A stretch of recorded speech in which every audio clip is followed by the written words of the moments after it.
tous et bienvenue pour cette nouvelle émission Si jeudi aidant. Nous avons le plaisir d'accueillir aujourd'hui Martine.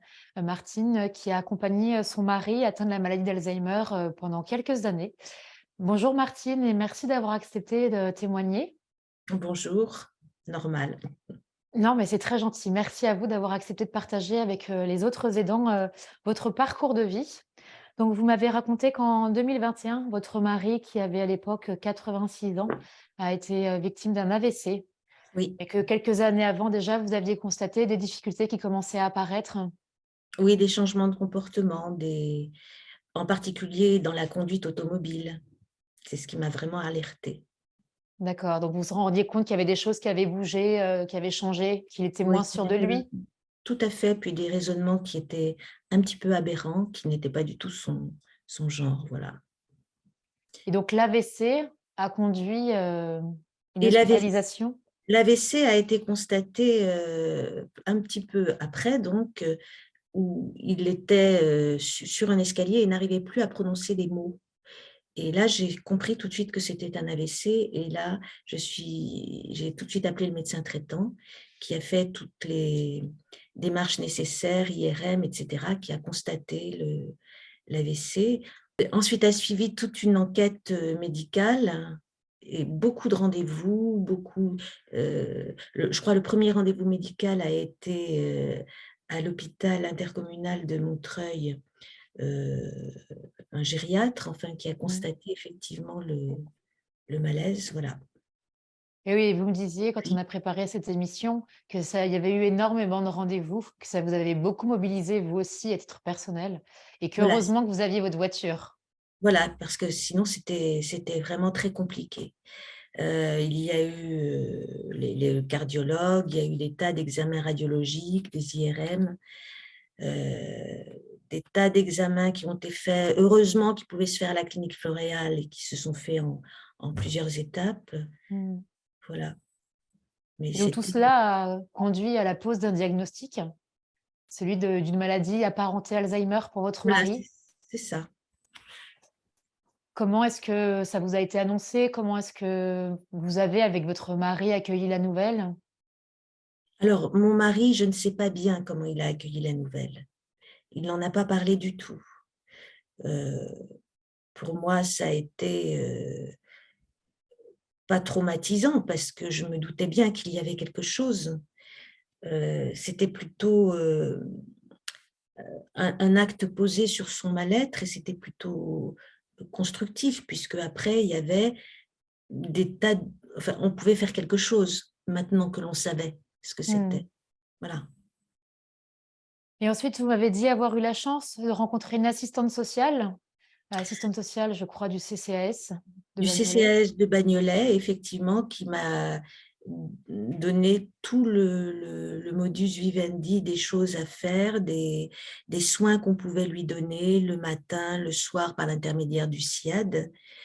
Heu, Alors le SIAD, pour ceux qui nous regardent, c'est ce qu'on appelle le service, ce sont les services de soins infirmiers à domicile qui interviennent, pour tout ce qui concerne la surveillance de l'état de santé, l'aide à la toilette, la prise de médicaments donc les SIAD interviennent sur prescription médicale, donc avec voilà, une prise en charge de la sécurité sociale.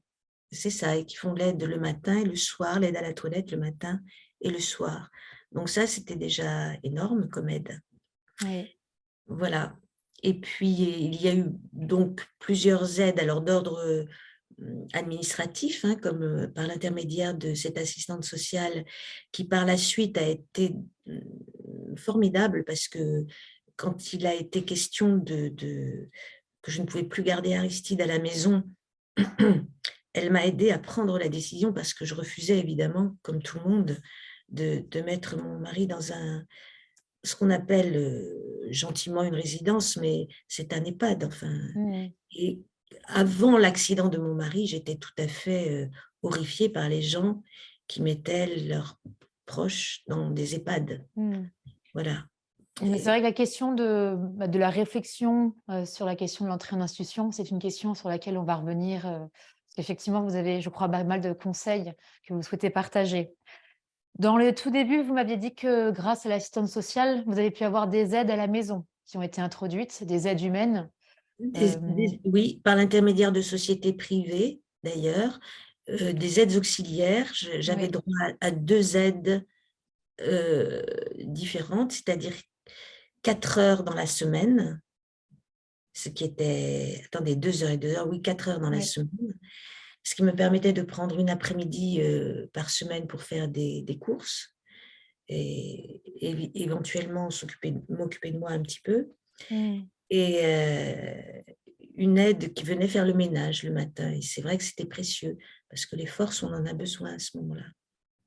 Est-ce que ce sont des aides qui ont été compliquées à introduire auprès de votre mari? Parce que souvent les aidants, craignent un peu la réaction de leurs proches et peuvent, différer la mise en place d'aides. Comment ça s'est passé pour votre mari? Il a été très content.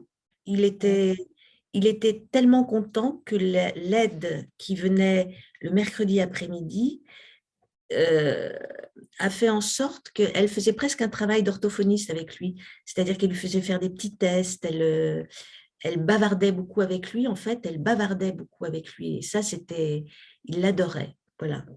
donc c'était une vraie présence pour lui. C'était une vraie présence pour lui, oui, oui. L'aide à domicile, c'était une aide pour moi plus que pour lui. Et puis vous, du coup, vous étiez, tranquillisés pour vaquer à vos propres occupations. Voilà, sachant que ça se passait très bien. Et au niveau des aides financières, est-ce que vous avez pu bénéficier d'aides du département? Alors, j'ai pu bénéficier de l'APA, Oui, l'allocation personnalisée d'autonomie. voilà, qui permettait de rembourser les aides auxiliaires, enfin Mmh. de couvrir une partie des frais des aides auxiliaires. Et puis plus tard, j'ai eu d'autres aides, mais ça, c'est D'accord, peut-être, on y reviendra plus tard. exactement. Après, vous m'avez dit que votre mari a eu l'occasion d'aller en centre d'accueil de jour. En centre d'accueil de jour, par l'intermédiaire d'une association qui se trouve au Pré-Saint-Gervais, qui s'appelle Les Rives, et il y était amené par un taxi, euh, un VSL, je ne connais pas, c'est pas du tout ce système-là, qui le conduisait le matin et venait le reprendre le soir. D'accord. Euh, Est-ce que vous pourriez nous présenter ce que c'est que l'accueil de jour? Alors, un accueil de jour, ah oui. Alors, un accueil de jour, c'est un lieu où les personnes sont accueillies et qui ont un lien social qu'ils n'ont pas quand ils restent chez eux. C'est-à-dire qu'ils sont à peu près une dizaine, je pense, une douzaine, je crois, et ils ont des activités organisées le matin, l'après-midi. Ils mangent ensemble et ils se retrouvent régulièrement tous les jeudis, puisque pour mon mari, c'était le jeudi. Donc, c'est quelque chose de très important pour eux. Oui, c'est un accueil à la journée? À la journée, oui, de 10 heures à 4 heures de l'après-midi. Voilà. D'accord. Et ils sont conduits et recherchés par un taxi. Et votre mari a bien accepté cette solution? Alors, au début, il a bien accepté, et puis au bout de 4, 5 mois, il a refusé d'y aller. Il ne voulait plus y aller, et je ne suis pas arrivée à connaître les raisons. Enfin, je ne m'a jamais expliqué clairement pourquoi il ne voulait plus y aller. Mmh. Et pendant, en tout cas, ces 4, 5 mois de fréquentation de l'accueil de jour, ça vous faisait pour vous une journée de C'était répit? formidable. C'était formidable. Je pouvais bouger, je pouvais sortir de la maison. Voilà. Et c'est là où je me suis sentie effectivement enfermée quand les autres jours, enfin, sauf avec les 2 heures dont je vous parlais, les 4 heures dont je vous parlais de Mmh. cette association qui fournit des aides auxiliaires. Mmh. Parce que sinon les autres jours, votre mari avait du mal à rester seul, par exemple? Comment ça se passait Il ne restait concrètement? pas seul, et puis moi, je n'avais pas confiance parce qu'il faisait quand même il avait des comportements quelquefois aberrants et quelquefois dangereux. Mmh. Donc, j'étais inquiète. Voilà, alors Oui. peut-être trop inquiète, c'est possible, peut-être. Quand vous vivez avec une personne que vous admirez même, et puis qui tout d'un coup fait des choses aberrantes, vous ne savez plus très bien quoi penser. Vous êtes tout le temps inquiète. Voilà, vous ne comprenez plus. Vous ne comprenez pas ce qui se passe. Voilà. Mmh. Vous m'avez dit justement que vous avez été accompagnée par une psychologue pendant cette période-là. Une psychologue exactement qui me enfin, rassurait, non, on ne peut pas dire ça, mais auprès de laquelle je pouvais évacuer mes craintes, auprès de laquelle je pouvais évacuer mes pensées négatives, voilà. Et qui me disait toujours: «Mais c'est normal, c'est normal». Donc comme c'est normal, ça me rassurait beaucoup, voilà. Ça me ça Oui, me elle faisait des liens entre, la maladie et ce que vous viviez au quotidien pour vous dire qu'il y avait voilà, un lien de corrélation, c'est ça? tout à fait, et que ce que je ressentais, c'était tout à fait normal, voilà. Et donc vous avez pu être accompagnée aussi par, la plateforme de répit du Pré Alors Saint-Gervais? la plateforme de répit du Pré Saint-Gervais, c'était là où j'avais rendez-vous avec cette psychologue. Donc c'était la plateforme, oui, c'était la psychologue de la plateforme Voilà, alors, qui vous a voilà, accompagnée et soutenue. voilà. Et est-ce que vous avez eu l'occasion de rencontrer d'autres aidants, via la plateforme ou autrement? Alors j'ai rencontré d'autres aidants, mais d'abord dans le domaine privé, hem, par certaines associations comme Petit Fils, par exemple, mais qui est une association qui est très, très chère. Heu, mais vous êtes aidés également, puisqu'il y a ce fameux processus de remboursement par crédit d'impôt, enfin, il y a tout voilà. Et puis, un endroit que je ne connaissais pas du tout et que j'ai rencontré par hasard au moment où je commençais à rechercher je voyais que je ne pouvais plus assurer toute cette histoire, et donc je cherchais des maisons, des EHPAD, et comme j'avais des critères assez sévères, parce que ce qu'on entend des EHPAD, ça fout un peu les jetons, je suis tombée sur un centre à Villiers-Saint-Denis, qui accueille les personnes une dizaine de jours. C'est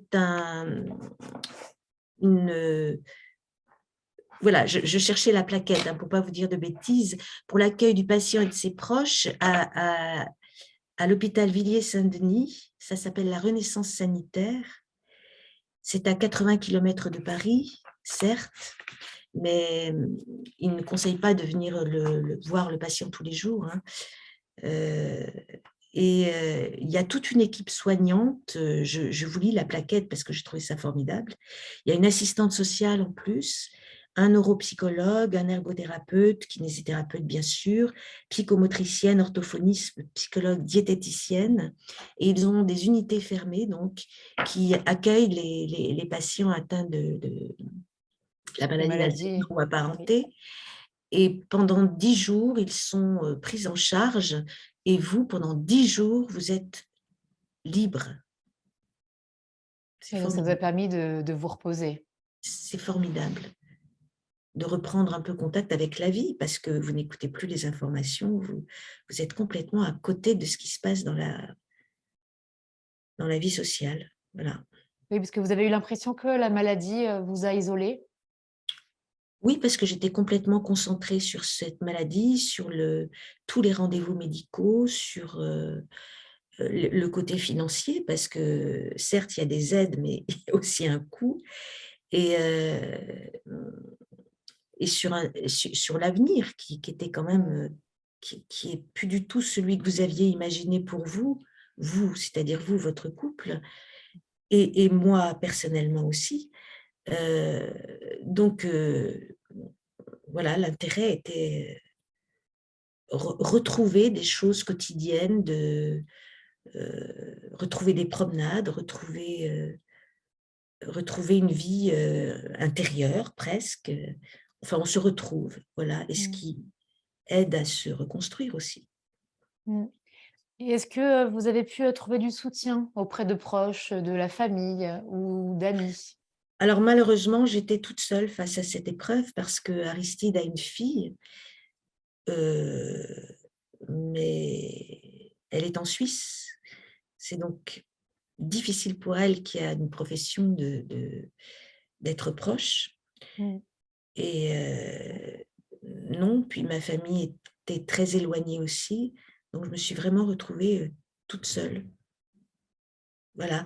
Alors, il y a des proches parents qui venaient, mais très peu, à mon goût, bien sûr, Mmh. c'est-à-dire une fois tous les 6 mois, quoi, Mmh. et qui passaient 2-3 jours. C'est vrai que c'était précieux, mais c'était de l'ordre du plaisir, quoi, plus Mmh. que c'était pas des aides, Mmh. des aides. Si, ce sont des aides parce que ça vous remet en contact avec la vie familiale, avec l'amitié, avec tout ça. Si, pour ça, ce sont des aides précieuses aussi, oui. Ou du soutien moral peut-être aussi? Soutien moral, bien sûr, Mmh. oui. Et puis après est arrivé le moment où vous avez commencé à réfléchir à l'entrée en institution? Alors, il y a eu un moment, heu, où l'orthophoniste m'a dit: «C'est plus la peine, je peux plus rien faire avec lui», où il ne voulait plus aller à l'accueil de jour, où la kinésie me disait: «Mais je peux plus rien faire non plus», parce qu'il refusait beaucoup. Heu et le moment où il, ne dormait plus la nuit, il avait des TOC, mais ça, il les avait, depuis un petit moment, et il avait un TOC en particulier qui m'a épuisée. C'est-à-dire que, il se levait la nuit, il allait dans la salle de bain, il buvait de l'eau, il la recrachait pendant des heures, des heures, des heures, et je ne pouvais pas dormir. Il se levait, il venait dans ma chambre, puisqu'à un moment, je ne pouvais plus dormir avec lui. Ça avait commencé comme ça, et donc il venait me voir, il me réveillait. J'étais déjà réveillée par son manège dans la salle de bain, et il faut dire aussi que les émotions, je ne savais pas, mais les émotions, c'est plus fatigant qu'une petite blessure physique. C'est je n'ai pas pu contrôler ça. Le dégât que m'ont fait les étonnements de son comportement, l'incompréhension qui s'est faite entre nous, le l'écart qui s'est fait entre nous. En fait, c'était une séparation, c'était une terrible séparation, et je ne sais plus ce que je voulais dire, je suis reprise par l'émotion de la séparation, et donc Oui. je ne connais Oui, plus. parce que du coup, Oui, ça y est, tout ce contexte de voilà, vie, voilà, et surtout le manque de sommeil, je n'en pouvais plus, et je me suis dit à un moment: «C'est lui ou c'est moi», et j'ai un instinct de vie sûrement, je ne sais pas. C'est pas bien ce que je dis, hein, je suis pas politiquement correcte, mais je voulais vivre, voilà, et je ne pouvais plus rien faire. Je n'existais plus. Je alors je n'existais plus. Je pouvais lire, je pouvais avoir des activités intellectuelles, je pouvais, mais physiquement, je ne pouvais plus rien faire. mmh, Je me suis toujours et donc vous entretenue, disiez j'ai que dit: «Non, je ne pouvais plus». dans cette décision, vous avez aussi été soutenue par, la fille de votre mari? Oui, qui m'a qui m'a poussée très fortement à le mettre dans une institution, en me disant avec justesse, que si je craquais, parce qu'elle voyait que je craquais, elle me dit: «Si tu craques, mais c'est moi qui dois être aux premières loges, et moi je ne peux pas», et donc elle a très bien assuré son rôle de fille. Parce que dernièrement, elle est venue voir où il était installé dans l'EHPAD, et elle a fait une investigation de tout le bâtiment. Elle connaissait les auxiliaires par leur prénom. Elle s'est vraiment assurée que son père était bien là, et un petit peu avant, elle était venue, et j'avais cherché donc des EHPAD, en province et à Paris. Et on était enfin, j'avais vu deux qui me plaisaient. On était allé en visiter une qui lui plaisait beaucoup, mais celle-là, c'était pas celle qu'elle avait visitée, donc elle était un peu inquiète. Donc elle a fait toute cette recherche, elle est connue absolument de tout le monde maintenant dans cet EHPAD. Et ça, j'insiste, quand on choisit un EHPAD, il faut vraiment faire. Alors moi j'ai fait très attention au nombre de personnes dans l'unité protégée, le nombre d'aides-soignantes ou d'aides auxiliaires qui étaient là tous les jours. Il y a un médecin permanent 2 fois par semaine, 2 jours par semaine. Mon mari, par exemple, a eu une petite rechute de bronchite. Tout de suite, il y avait un médecin à son chevet, alors que moi, j'étais obligée de prendre rendez-vous. Il fallait attendre au moins 8 jours pour avoir un rendez-vous. Et quand je dis 8 jours, c'est gentil parce que c'était dans un centre de santé. C'était au moins 15 jours. Enfin, c'était vraiment l'angoisse. Je ne pouvais plus le soigner. Il demandait trop de soins médicaux. Alors que là, il y a le personnel suffisant, il y a un médecin en permanence, une infirmière constamment, une psychologue, un psychomotricien, ça je ne dis pas de bêtises, une orthophoniste, un kinésithérapeute tous les matins, alors que moi, c'était 1 fois par semaine quand il voulait bien y aller. L'orthophoniste, c'est toutes les semaines et elle est là, donc il ne peut pas refuser. Moi, il ne voulait plus aller chez l'orthophoniste. Moi, je ne pouvais plus rien faire. Je ne pouvais plus rien faire, il refusait tout. Et donc, comment s'est passé ce temps de réflexion? Est-ce que vous avez été accompagné? Tout à l'heure, vous parliez de l'assistante sociale qui vous avait accompagné dans les démarches administratives. Est-ce Oui. que la plateforme aussi vous a soutenu, notamment moralement, pour prendre cette décision? Et puis aussi, comment est-ce que vous en avez parlé avec votre mari? Alors, je suis, alors, vraiment les personnes qui m'ont le plus aidée, c'est l'assistante sociale, vraiment, parce que j'avais un refus total et je bon, j'étais un peu prise par l'émotion, je pleurais tout le temps, ce qui est pas du tout mon truc. Quand on me parlait de le mettre, je me détestais à ce moment-là d'avoir cette sensiblerie comme ça, mais je pouvais pas lutter, c'était comme ça, j'étais fatiguée, voilà, je pleurais tout le temps et c'est vraiment elle qui m'a poussée, qui a fait beaucoup de démarches que j'aurais peut-être dû faire et c'est elle qui les a faites. La fille d'Aristide m'a énormément aidée, comme je vous disais tout à l'heure et moi, à un moment où je me suis dit: «Non, attention Martine, c'est lui ou c'est moi». Donc là, à ce moment-là, j'ai pris la décision de façon sereine, rapide, efficace, je crois. D'autant que j'avais préparé effectivement le choix de l'EHPAD avant, en ayant très peur qu'il tombe dans un mauvais truc. Et vous avez visité seul ou avec votre mari? Ah, mon mari a visité l'EHPAD avec moi dans laquelle il est actuellement. Je lui en ai parlé, je lui ai dit: «Tu vas, heu, ce serait bien que tu ailles dans cette EHPAD», hem et je lui ai dit: «Tu auras exactement les mêmes activités que dans la Renaissance à Villiers-Saint-Denis où Le ils centre avaient hospitalier dont vous nous avez parlé? où il y avait toutes ces activités le Mmh. matin et toutes ces activités et il y avait exactement la même chose, enfin pas exactement la même chose, mais le matin en tout cas, il y avait exactement la même chose et il n'y voyait pas d'inconvénient. Heu, donc j'avais pris rendez-vous avec la directrice de l'EHPAD qui voyait bien que le problème, c'était moi, parce que lui, Aristide, Mmh. il était d'accord et donc elle m'a souvent téléphoné, elle m'a dit: «Voilà, il y a une place». Je dis: «Je suis pas prête». Alors, après elle m'a retéléphoné en me disant: «Bon, maintenant, il faut que vous vous décidiez, il y a une place, mais il n'y en aura peut-être pas d'autres» et elle m'a eue. J'ai donc dit oui et j'y suis allée avec Aristide, avec un ami d'Aristide. Il y est venu très volontiers. Est-ce qu'il avait la conscience exacte de tout ça?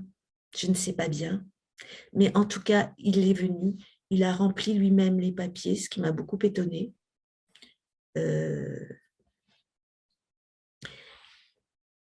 Voilà. Et il est rentré.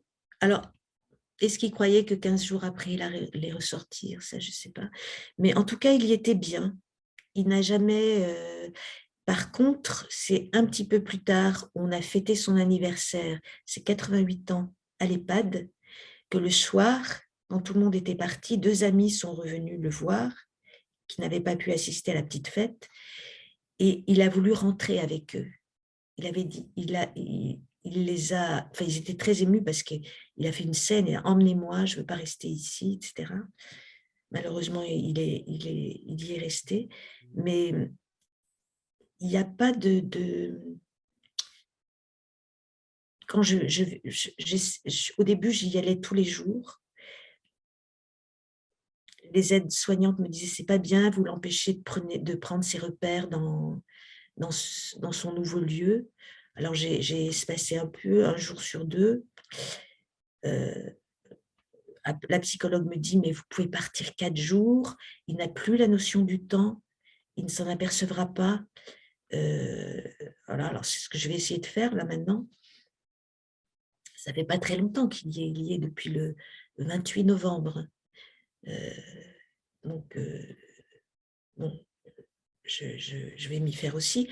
Je vois que alors, il a des moments de violence, puisque ça fait partie de sa maladie, comme hier, par exemple, et c'est la première fois qu'il a un moment une réaction de ce type qui est très pénible, parce que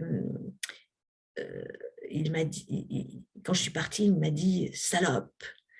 Alors, ça choque parce que je ne m'y attendais pas. Et ça ne lui ressemblait pas. Ça ne lui ressemblait pas. Et pareil, la psychologue, enfin, une autre psychologue me dit, mais c'est normal. Voilà. Voilà, donc je suis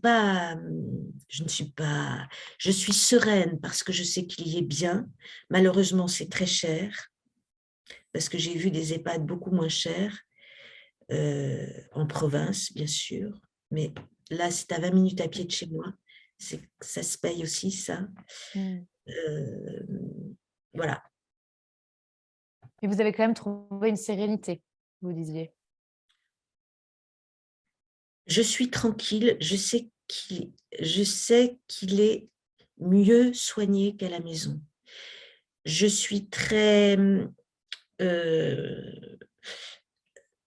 je suis assez sereine par rapport au personnel que je trouve formidable, qui est formé à la maladie d'Alzheimer, à part quelques petites personnes qui perdent leur sang-froid de temps en temps avec d'autres patients, hein, pas, avec Aristide, j'ai jamais vu.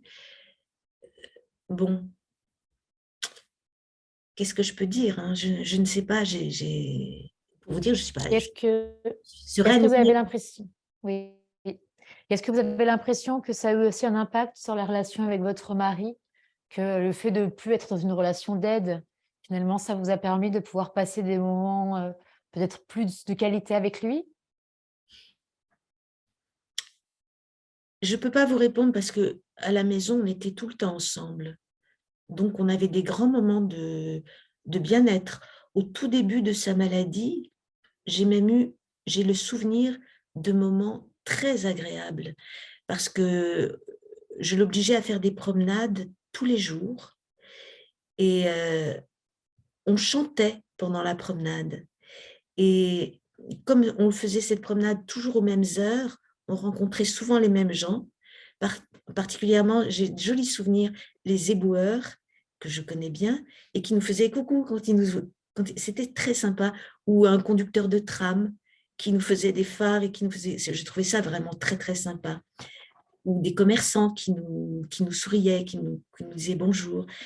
Et c'était des moments très, très agréables. C'est au moment où il ne pouvait plus bouger, où sa mobilité a disparu et que là, ça a été autre chose, quoi. Ça a été ce que je vous ai décrit au début. Voilà. Alors, ce ne sont pas des moments aussi agréables. Moi, j'ai plaisir à le voir. Lui me reçoit très souvent avec un grand sourire, soit donc en souriant très gentiment. Un jour, je ne sais pas trop s'il m'a reconnue, je ne sais pas, ou s'il était de mauvaise humeur, je ne sais pas. Mais en ce moment, il est très, très, très fermé sur lui. On n'a pas de dialogue du tout. J'ai essayé de l'emmener faire une promenade un jour dans le jardin de l'EHPAD. Et en fait, quand on est revenu, il ne voulait plus monter dans sa chambre. Et moi, j'étais un peu emmerdée parce que je n'ai pas la force de... Et puis, je n'avais pas envie de le forcer non plus. Donc, j'ai fait appel à une aide. Voilà. Mais sa fille, par exemple, l'a emmenée au restaurant de l'EHPAD. Elle l'a emmenée se promener, mais bon, c'est peut-être la force de la jeunesse, je ne sais pas. Moi, je suis beaucoup plus craintive. Mmh. Si vous deviez donner des conseils aux aidants qui vous écoutent par rapport à, voilà, en relisant un peu toute votre histoire de vie, qu'est-ce que vous auriez envie de conseiller? Alors, évidemment, tout dépend du stade, hein. Quand c'est le début, je leur conseille d'aller se promener. C'était trop beau ces moments-là.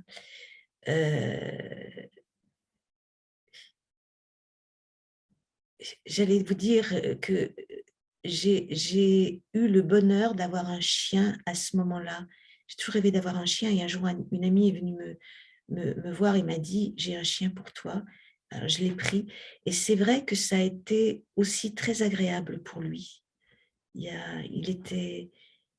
avait un lien avec ce chien. C'était Mmh. c'était joli.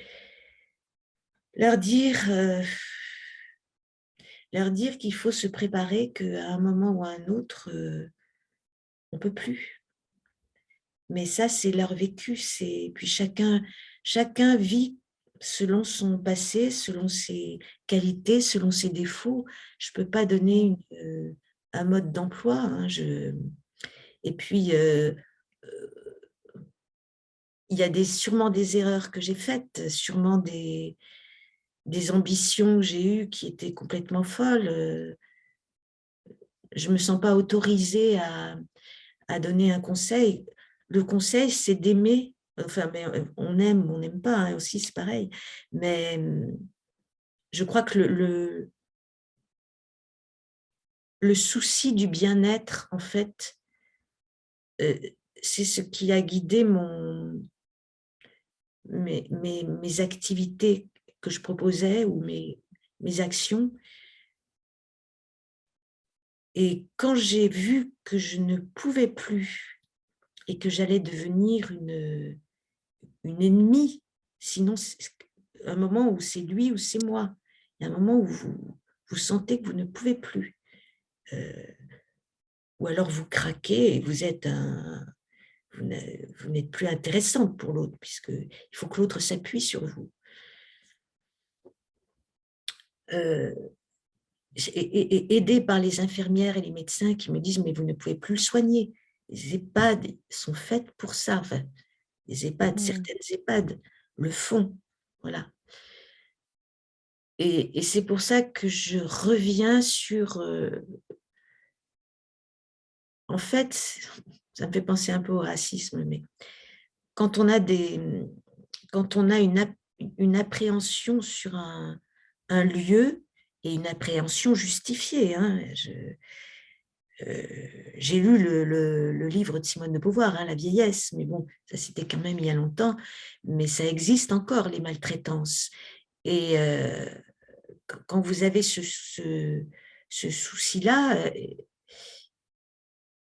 vous il faut faire un grand chemin, pas pas pour accepter une maltraitance, mais pour reconnaître qu'il y a certaines maisons qui ont un vrai projet de vie pour les malades. Heu, alors il y a toutes les EHPAD. Moi, au début, je regardais qui finançait, parce que quand ce sont des sociétés, les sociétés doivent faire du profit, donc en général, ce sont celles-là qui sont un petit peu craignos, mais à étudier toutes ces EHPAD, j'ai vu qu'il ne fallait pas faire de généralité, parce qu'il y en a qui sont communales et qui sont maltraitantes, vraiment. Bon, maltraitantes, attention, hein, je ne veux pas me faire avoir un procès avec, mais où il n'y a pas assez d'argent, pas assez de personnel, et pas assez de personnel qualifié. Et par contre, certaines sociétés, mais elles sont rares, apparemment je suis tombée sur une des rares, qui le font, mais pour des raisons que j'ignore, sans doute doivent-elles faire du profit, et peut-être en font-elles parce elles ont un restaurant et elles ont tout un étage qui est consacré à des personnes âgées qui ne sont pas du tout malades, mais qui ne peuvent plus rester toutes seules chez elles et qui souhaitent vivre dans un cadre confortable. Au lieu d'être dans un appartement, elles sont dans une chambre et elles Mmh. ont un restaurant à leur disposition. Et en fait, ça doit être une... Et c'est très, très cher. Ça. Je me dis que c'est peut-être une source de revenus. Enfin, voilà. Bon, cela dit, cet EHPAD est cher. Avec sa fille, on a calculé qu'il pouvait y rester une dizaine d'années. Il a 88 ans. Bon, après, quand il aura plus d'argent, on avisera. Il faudra rechercher une EHPAD beaucoup moins chère et sûrement en province. Et bon, Il y aura aussi la possibilité de demander d'autres aides financières, notamment ben, l'aide sociale légale je à crois qu'on en a l'hébergement. déjà demandé beaucoup, hein. On a déjà demandé l'APA, ensuite une aide départementale qui tarde à venir parce que on se renseigne, on n'a pas encore la réponse, mais la fille d'Aristide est considérée comme caution alimentaire Oui, et comme obligé alimentaire. obligée alimentaire, et elle ne veut pas. Donc, si elle ne signe pas les papiers, je crois qu'on n'aura pas cette aide. Et je crois que je crois que j'ai ratissé toutes les aides Mmh. possibles au niveau étatique, quoi. Enfin, Oui, de tout ce qui existe en tout cas. donc, bon, mais on verra, hein. Mmh. En Vivons tout cas, pas moi, le ce que je moment. retiens aussi, pardon? Non, j'allais dire, on verra, vivons le moment présent et puis Oui, après on verra. oui. En tout cas, moi, ce que je retiens aussi de votre parcours d'aidante, c'est le fait de ne pas rester seule et de pouvoir s'adresser à des professionnels pour être soutenue. Ça, j'ai l'impression que vous avez eu la chance d'avoir de bons interlocuteurs qui vous ont bien aiguillé sur Ah ben, votre le, chemin. le- le relais m'a énormément aidée et je les en remercie. Donc, vous parlez de la plateforme, hein, c'est bien La ça? plateforme des aidants, La oui, en plateforme du effet. relais, oui. Oui, je nomme peut-être pas très bien.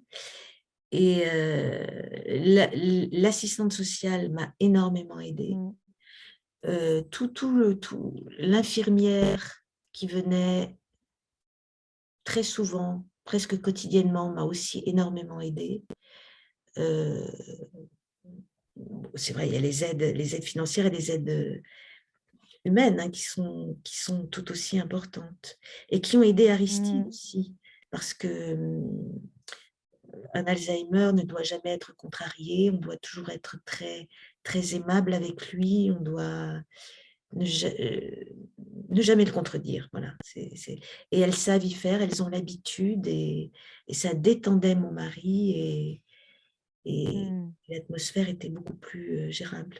Enfin, le jour. Parce que la nuit, c'était pas possible. Mmh. En tout cas, merci beaucoup Martine, hein, d'avoir, Je, je, venu je, partager ce chemin-là. je voudrais pas oublier les aides et les remercier. Euh, mais je vous dis, il y a toutes ces aides procurées par la commune, procurées par assistante sociale, aide auxiliaire, euh, et, et, et et qui m'ont procuré certaines aides d'ordre privé, hein, comme la personne qui venait faire le ménage et l'autre, les orthophonistes, Les kinésithérapeutes, parce qu'il y en a eu plusieurs. Pareil, très difficile de trouver un kinésithérapeute. C'était très difficile aussi de trouver des professions médicales pas trop loin de chez moi. Ça aussi, Mmh, c'était très, très difficile de trouver. Il faut chercher. Il faut vraiment pas se. mmh. Il faut chercher, vraiment chercher. Et pour ça, alors, merci à l'ordinateur parce qu'il a été précieux aussi. Voilà, si j'oublie des strates de personnes qui, sûrement, mais là, bon, je suis un petit peu émue, voilà, devant une caméra, je j'ai pas mes fiches, voilà. Non, mais en tout cas, merci vraiment d'avoir pris le temps de nous parler, à cœur ouvert. Merci d'avoir pris le temps de partager aussi ce chemin de vie avec votre mari et puis, voilà, moi je retiendrai l'idée en tout cas de s'écouter, de prendre soin de soi et puis de se faire accompagner par, des professionnels. Donc merci pour, ce témoignage et puis, à bientôt pour une nouvelle émission. Merci.